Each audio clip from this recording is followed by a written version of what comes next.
అందరికీ నమస్కారం అండి. నేను మణికుమార్ని, కుంభకోణం కాపురం బాస్ విజయవాడ నుంచి.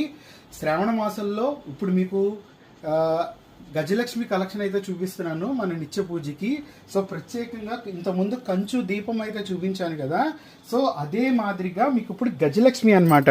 అంటే యాక్చువల్గా లక్ష్మీదేవిని ఉంటే కంపల్సరీ అటు ఇటు ఏనుగులు కంపల్సరీ పెడతారు కాబట్టి, సో కంచులో చక్కగా మనకి కంచు విగ్రహం 10 అంగుళాల్లో వస్తున్న 8 నుంచి 10 అంగుళాల్లో చక్కగా గజలక్ష్మి అమ్మవారు, ఇటు ఇటు ఏనుగులు అమ్మవారికి అలంకారంగా, ఇరువైపులా ఏనుగులు, అలాగే వెనకాల చక్కగా మకర తోరణం, ఆ మకర తోరణానికి 2 వైపుల నెమళ్ళు, పైన కీర్తిముఖుడు.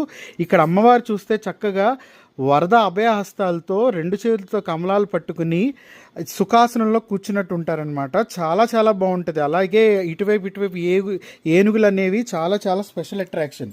సో చూడండి మీకు ఎంత బాగుందో. అంటే మనకి కరెక్ట్గా మకర తోరణంతో వస్తున్న కంచులో గజలక్ష్మి అమ్మవారు. సో కంచు లోహం కూడా చాలా చాలా శ్రేష్టమైనది. మీకు ఆల్రెడీ ఐడియా ఉంది కంచు వంట పాత్రలు వాటి గురించి. సో ఆ లోహంలో చేయబడిన మీకు గజలక్ష్మి అమ్మవారు అనమాట. ఇది కూడా శ్రావణ మాస కలెక్షన్లోనే వచ్చిన మోడలు.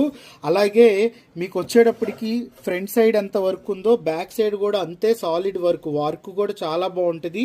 చాలా చాలా సాలిడ్గా ఉంటాయి విగ్రహాలు కూడా.